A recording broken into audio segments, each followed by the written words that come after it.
آیت بھی 8 ہے سورۃ العراف، قیامت کے میدان میں ترازو قائم ہونا حق ہے، نیکیوں اور گناہوں کا تلنا حق ہے۔ رحمت للعالمین صلی اللہ علیہ وسلم نے فرمایا قیامت کے دن جس بندے کے ترازو والا نیکیوں کا پلڑا خالی ہوا، ایک الحمدللہ والا کلمہ آ کر نیکیوں کے خالی پلڑے کو بھر دے گا، نیکیوں کے خالی پلڑے کو ایک الحمدللہ والا کلمہ بھر دے گا۔ پھر اپیل ہے دوستوں سے اونچا کہہ دیجیے الحمدللہ۔ بھائی عثمان اونچا کہہ دے الحمدللہ۔ الحمدللہ بیٹے کی نعمت سے نوازا، اللہ نعمت دے، پہلا انداز زبان پہ آئے الحمدللہ۔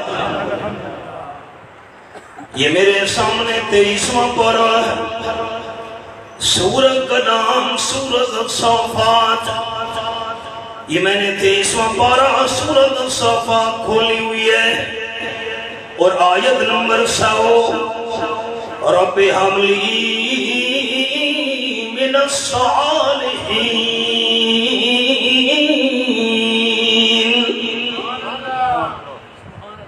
98 سال عمر ہے، حضرت ابراہیم علیہ السلام دعا مانگ رہے ہیں، اے میرے پروردگار مجھے اپنے دربار میں سے نیک لڑکا عطا کر۔ اللہ کا نام اونچا لینے کی درخواست ہے۔ میں حدیث پاک بھی سناتا ہوں، حضرت ابراہیم علیہ السلام نے بیٹا کس سے مانگا؟ اونچی آواز سے کس سے مانگا؟ کس انداز میں مانگا؟ ربے ربے ربے۔ میں 2 جملے دوستوں کو سنایا کرتا ہوں، قرآن پاک کے اندر 2 لفظ بڑے عجیب ہیں، ایک اب اور دوسرا رب۔ اب ابا والد، اگر کسی غیرت مند بندے سے پوچھا جائے تیرے بیٹے کتنے ہیں، بھائی کتنے ہیں، چچا اور ماموں کتنے ہیں، تیرے چچا زاد بھائی کتنے ہیں، خالہ زاد پھوپھی زاد بھائی کتنے ہیں، حضرت آپ کے مرید کتنے ہیں، استاد جی آپ کی شاگرد کتنے ہیں، والد سے پوچھا جائے تیری اولاد کتنی ہے، خوش ہو کر غیرت مند بندہ جواب دے گا۔ اگر کسی غیرت مند بندے سے پوچھا جائے تیرے والد کتنے ہیں، جھگڑا ہو جائے گا۔ غیرت مند بندہ غصے میں آ جائے، تجھے شرم نہیں آئی تھی؟ یہ سوال پوچھتے ہوئے کہ والد کتنے ہیں، کیوں؟ نسب کے حلالیوں کے لیے، نسل کے حلالیوں کے لیے، جسم کی حلالیوں کے لیے اب ایک ہے، اور عقیدے کے حلالیوں کے لیے رب ایک ہے۔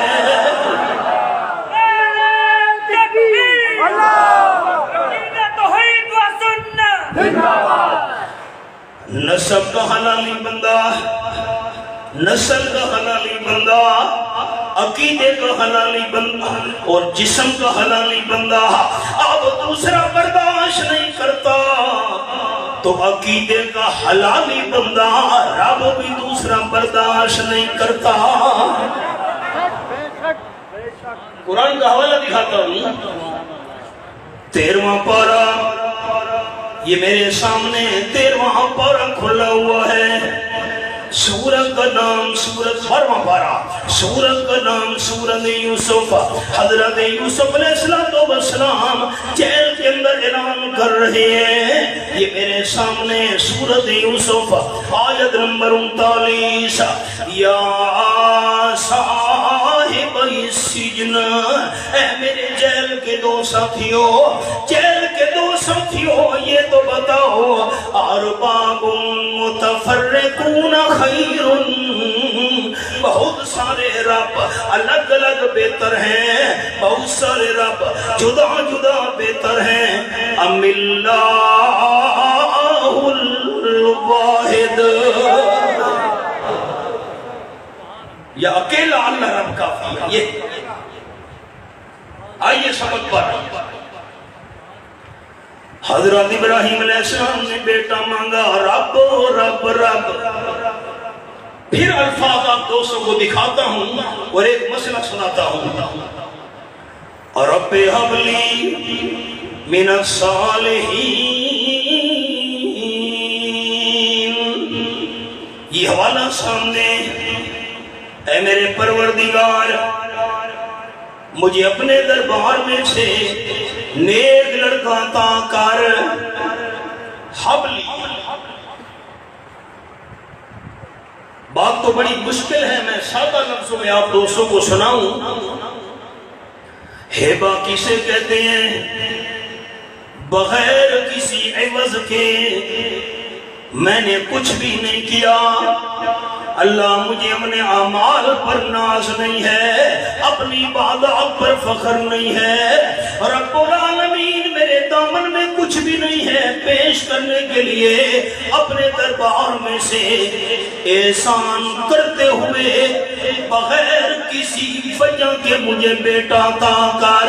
اور خیال کرنا دوستو، حضرت ابراہیم علیہ السلام نے اللہ سے بیٹا مانگا، کسی کا واسطہ پیش نہیں کیا، کسی کا وسیلہ پیش نہیں کیا، اللہ تجھے فلاں کا وسیلہ مجھے بیٹا دے دے، اللہ فلاں کا واسطہ مجھے بیٹا دے دے، نہیں، بغیر واسطے وسیلے کے اللہ سے اولاد مانگنا حضرت ابراہیم علیہ السلام کی سنت ہے۔ میرا قصور کیا ہے؟ کیوں میری زبان کو 3 سال خاموش رکھا گیا؟ رقیبوں نے رپٹ لکھوائی ہے جا جا کے تھانے میں، رقیبوں نے رپٹ لکھوائی ہے جا جا کے تھانے میں کہ اکبر نام لیتا ہے خدا کا اس زمانے میں۔ قربانی ولید آ گئی، صحابہ کرام نے آپ صلی اللہ علیہ وسلم سے عرض کی، حضرت یہ جو ہم قربانیاں کرتے ہیں، جانور ذبح کرتے ہیں، اس کا کیا مطلب ہے؟ قال النبی صلی اللہ علیہ وسلم ہی سنت ابیکم ابراہیم علیہ الصلوۃ والتسلیم، قربانی حضرت ابراہیم علیہ السلام کی سنت ہے، حضرت ابراہیم علیہ السلام کا طریقہ ہے، قربانی حضرت ابراہیم علیہ السلام والا عمل ہے۔ میرا یہی قصور ہے کہ دوستوں کو میں دعوت دیتا پھر رہا ہوں کہ قربانی عمل ہے حضرت ابراہیم علیہ السلام والا، اور یہ قربانی والا عمل قبول اس بندے کا ہوگا جس کا عقیدہ بھی حضرت ابراہیم والا ہوگا۔ اگر عقیدہ حضرت ابراہیم والا نہیں تو قربانی والے عمل کرنے کا بھی کوئی ثواب نہیں۔ پھر بیدار ہو جائیے سارے دوست، حضرت ابراہیم علیہ السلام نے بیٹا کس سے مانگا؟ مفتی صاحب کوئی 4 سال پہلے کی بات ہوگی، یہاں دول طالب میں بیان کرنے کے لیے حاضر ہوا تو ایک دوست نے مجھے کہا، شاید وہ دوست زندہ ہو اور یہاں موجود بھی ہو، اس نے کہا بڑی لمبی مدت کی بات ہے، تو نے بیان میں ایک شعر سنایا تھا اور میں وہ شعر سن کر موحد بن گیا۔ ساتھی کھائی، مجھے ساتھی کا نام تو یاد نہیں، ہم کھانا کھا رہے تھے، سلیمان پلازا، تو ساتھی نے کہا تھا سلمان پلازا، سلمان پلازے دے، ساتھی نے مجھے کہا تھا تو نے شعر سنایا تھا، میں بیان میں تھا اور شعر سن کر میں موحد بن گیا تھا اور شرک سے میں نے توبہ کر لی تھی۔ یہ یہاں تو کالے کی بات ہے، سب بیٹھے ہو ماشاءاللہ،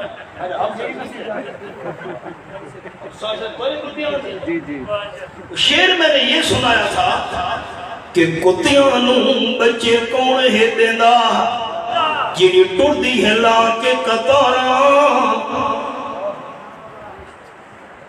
جا رہی ہے اور پیچھے چھوٹے چھوٹے بچے جا رہے ہیں، کتیاں نوں بچے کون ہے دیندا جڑی ٹردی ہے لا کے قطاراں، مرغی نہ پیر دا ڈیوا بالے بچے مل گئے بے شماراں، مچھیاں نوں بچے کون ہے دیندا بچے جن جن کرن بہاراں حیوان تا منگ دے رب تو خاکی تو تا در در کرے بے پکاراں اس دو سے کر میں یہ شعر سن کر موحد بن گیا تھا ذالک فضل اللہ یؤتیہ من یشاء اب اللہ کریم نے حضرت ابراہیم علیہ السلام کی دعا قبول فرمائی بھائی عثمان آپ کے لیے سبق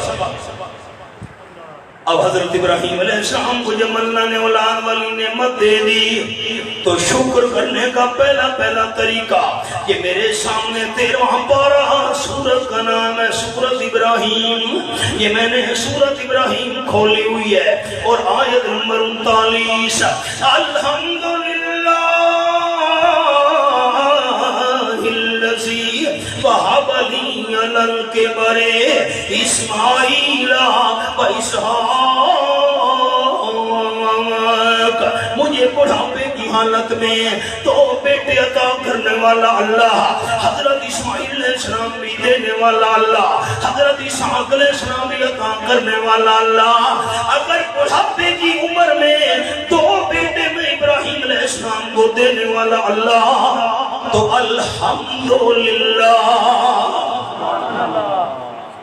بھائی عثمان کھڑے ہو جائیے دوستوں ایک دفعہ اپنے بیٹے کی پیدائش میں اظہار تشکر ہے نا آج کا عنوان ذرا اونچی آواز میں سنا دیجیے الحمدللہ آپ اونچی آواز سے الحمدللہ ماشاءاللہ یہ ہے شکر کا طریقہ اللہ نعمت دے تو بندے کی زبان پہ آئے الحمدللہ اللہ یہ تیرا احسان ہے اللہ یہ تیری مہربانی ہے اللہ یہ تیرا کمال